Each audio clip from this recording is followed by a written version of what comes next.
Modern cars are designed to control you. And I'm not talking about the fact that you have to pay $18 a month to get a BMW butt warmer. I'm going to be talking to you about something that is a very tinfoil hat theory about modern cars. And I don't think it's actually that unbelievable.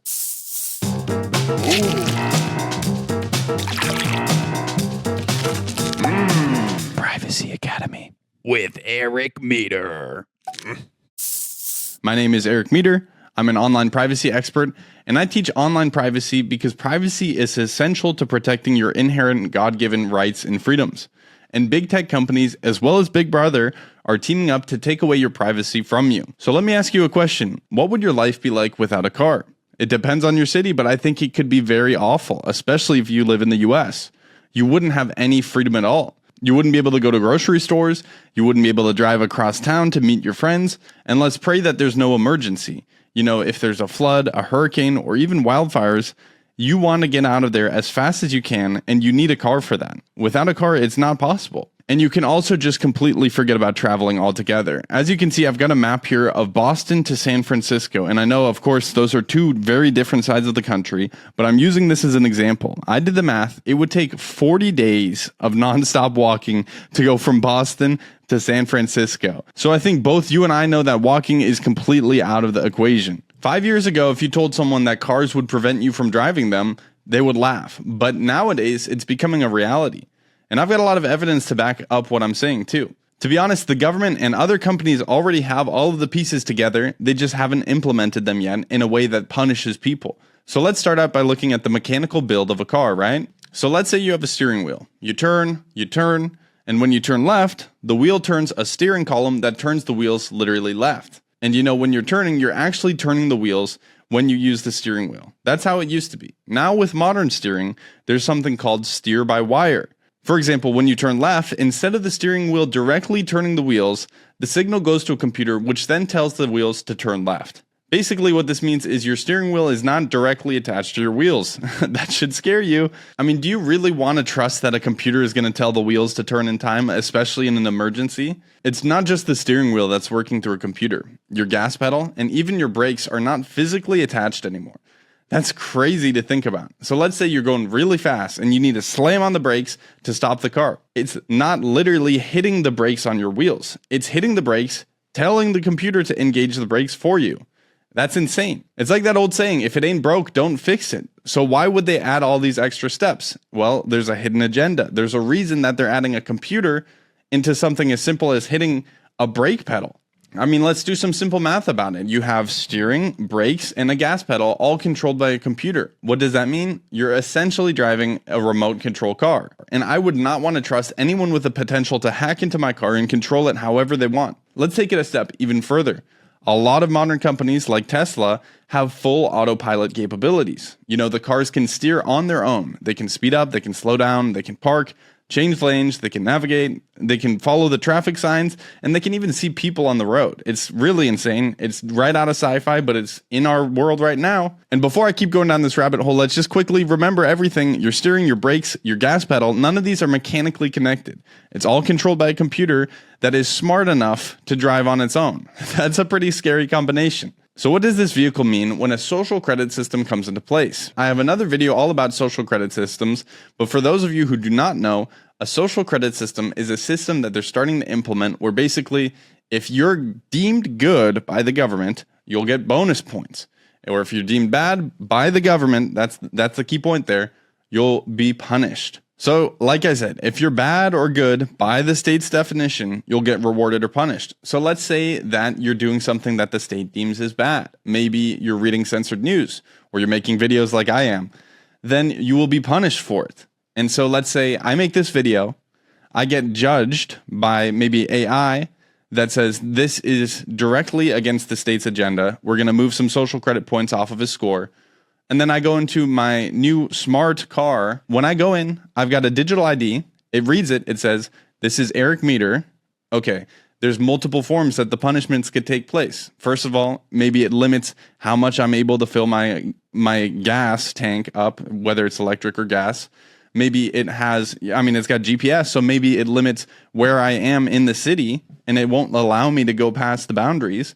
Maybe it has other limitations. Maybe I can't even drive the car at all. And with the level of technology that exists today, it's not just my personal car. I mean, I can get into a car and then it rejects me because it's my car, right? But with digital ID, with facial recognition, you can go into a taxi. They know who you are, and then it doesn't drive. It says this person's not allowed to use transport. It's a really scary reality, and you have to ask yourself, okay, maybe this is crazy. Maybe this is not believable. Why would you put a computer in between a brake pedal?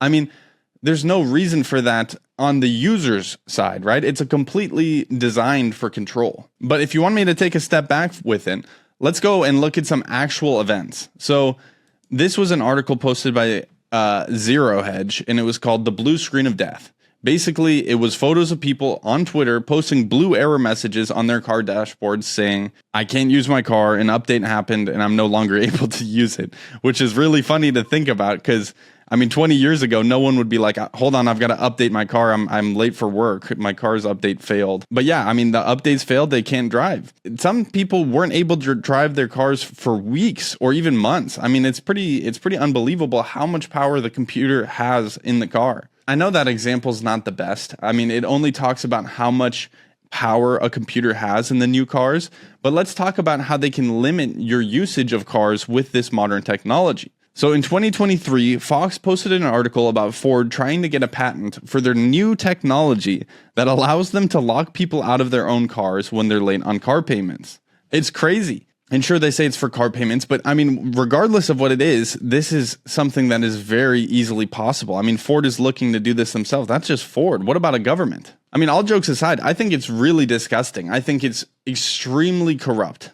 I think maybe even if the founding fathers were around in our age, I think that they would consider travel up there with the right to bear arms. I mean, modern transportation is a human fundamental right, a God-given right that we should be allowed to transport as we will. And let's take it a little bit further. We all know that the government does really shady stuff. I mean, it's not even the most brainwashed person would say, yeah, the CIA does assassinate people. What is a car? A car is a deadly weapon. If it's like a remote control car, you could have anyone in that car hack it and then drive it into a wall or drive it into a crowd. There's countless different things that you can do with it, and the potential is awful. It's really terrifying to think that these cars, these huge pieces of metal that you strap yourself into that can go, I mean, 150 plus miles per hour, can be controlled by someone that's not even in the same room as you. So you might be watching this and thinking to yourself, well, what can I do? I mean, it seems like the answer is probably to get a 1965 Ford Mustang, and I would say that's pretty sick. Yeah, I think that's a good idea. No, but all jokes aside, if you look at some countries like Europe, they have their carbon scores. In some places like Germany or France, they're really cracking down on it, and what they're trying to do is they want everyone on modern cars, not for carbon. That's just the excuse. That's the greater good argument. It's to get you into a computer car. So yeah, what I would do, get the Ford Mustang. I mean, they're pretty cool. Yeah, don't comply with this. I will not get a modern car. I would not get a modern car. I'm not going to have a brake pedal that's powered by a computer. I mean, that is just beyond nonsense. It's ridiculous. So I really think that you need to consider cars and every smart device in your life as something more than just utility. I mean, just think about what I said earlier, where why would they put a computer in a brake pedal? It's only for control. And that really summarizes smart devices very well. It's all about control. Anything that's smart, it's all about control. Not your control of it, it's control of you, which is it's a pretty strange topic to get a hold of. And just like COVID, it doesn't come down to what's the law. If they say you can't drive your car, don't agree with it. I mean, you have God-given rights. There are tyrannical governments that will try to infringe on them. It's your right as a person to not stand for illegal laws. If you're not going to wear a face mask, you should also not be afraid to drive a car that's not bad, like a 1965 Ford Mustang. Anyways, I think you get my point. Let's try to be aware of this. I think it's actually a very important topic that doesn't get enough coverage. So think about what you're driving. Think about how you can protect yourself in this way. And think about how deceiving they are about putting us in this walled garden of technology in the surveillance state. So I hope you enjoyed this. If you want to learn more, go to privacyacademy.com. And thank you very much.